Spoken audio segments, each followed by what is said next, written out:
Merhaba çocuklar. Bugün size meraklının karla tanışma macerasını anlatacağım. Çok uzaklarda kocaman ağaçların göğe doğru yükseldiği, çiçeklerin rüzgarla dans ettiği büyülü bir orman varmış.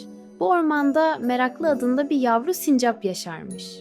Bu yavru sincap her şeyi çok merak ettiği için dostları ona bu adı vermiş.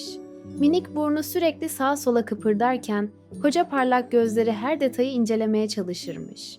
Kabartılmış kestane rengi kuyruğu rüzgarda nazlı nazlı sallanır, ormanda bir oraya bir buraya sıçrayıp dururmuş.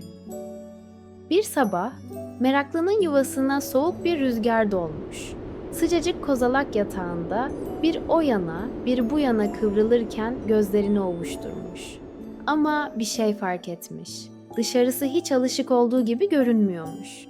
Yuvasının ucuna koşmuş ve aşağı baktığında gözlerine inanamamış. Orman bembeyaz bir örtüyle kaplanmış, dallar sanki beyaz pamuk şekerle donatılmış gibiymiş. Meraklı, patilerini heyecanla ovuşturmuş, bir sıçrayışta kendini karın ortasında bulmuş. Yumuşacık beyaz örtü patilerinin altında ilginç bir ses çıkarmış. Ses meraklıya o kadar komik gelmiş ki kahkahalar atmaya başlamış. Sesi duyup yuvalarından çıkan diğer yavru hayvanlar da şaşkınlıkla etrafa bakmaya başlamışlar. Tavşan Zıpır, kocaman kulaklarını sallayarak karın içine atlamış ama bir anda karların arasında kaybolmuş. Sadece kulakları dışarıda kalmış. Kirpi Diken ise dikenlerinde toplanan karları silkelerken başının üzerine bir yığın kar dökülmüş. Kafasında kar şapkasına benzeyen bir yığınla etrafa bakınıp duran kirpiyi gören dostları kahkahalara boğulmuş. Zıpır karın içinden çıkmaya çalışırken. "Bu beyaz şey ne?" diye sormuş.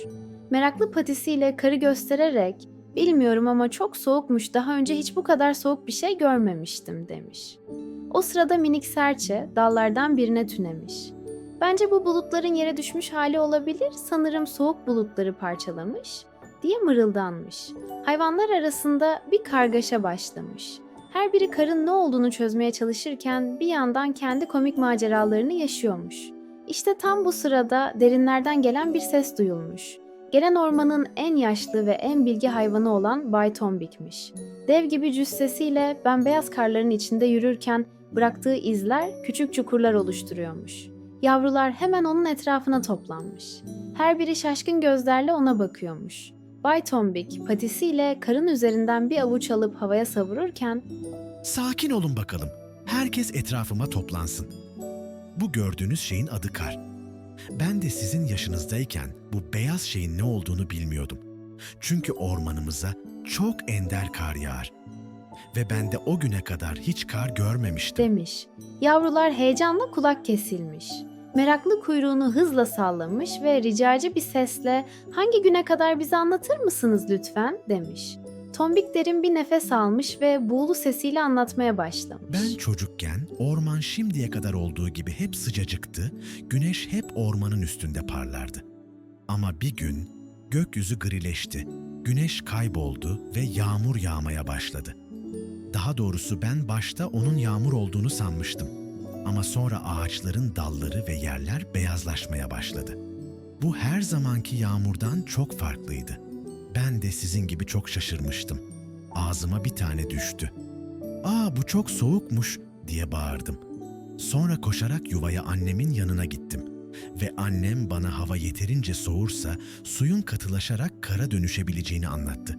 Sonra da karla oynamak isteyip istemediğimi sordu. Ben biraz endişeliydim. Çok soğuktu ve nasıl oynayabileceğimi hiç anlamamıştım. O arada arkadaşlarım geldi ve beni çağırdı.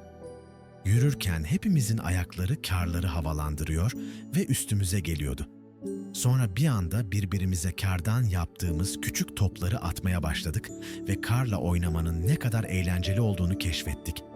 Arkadaşlarımla karda kaydık. Düşünebiliyor musunuz?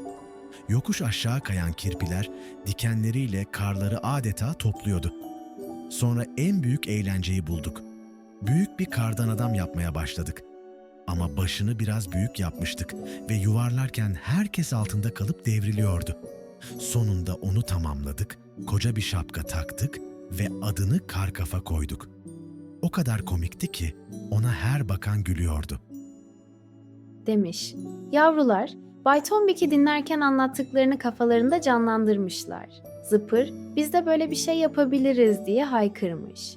Hep birlikte Bay Tombik'in de yardımıyla büyük bir kardan adam yapmaya başlamışlar. Meraklı, kuyruğuyla karı süpürüp topluyor, kirpi diken de dikenlerini kar yuvarlamada kullanıyormuş. Zıpır ise zıplayarak kar ekliyormuş. Meraklı ve arkadaşları gün boyu oynayıp kahkahalarla dolu bir gün geçirmişler. O gece her biri yuvasına döndüğünde karın yalnızca bir doğa olayı olmadığını, aynı zamanda dostluk ve eğlence getiren bir hediye olduğunu anlamış. Ve ormanlarına ender yağan karı görebildikleri için ne kadar şanslı olduklarını düşünerek huzurlu bir uykuya dalmışlar. Evet çocuklar, masalımız böylelikle sona erdi. Masalımı beğendiyseniz videoyu beğenmeyi, diğer masallarımı kaçırmamak için kanalıma abone olup bildirimleri açmayı unutmayın.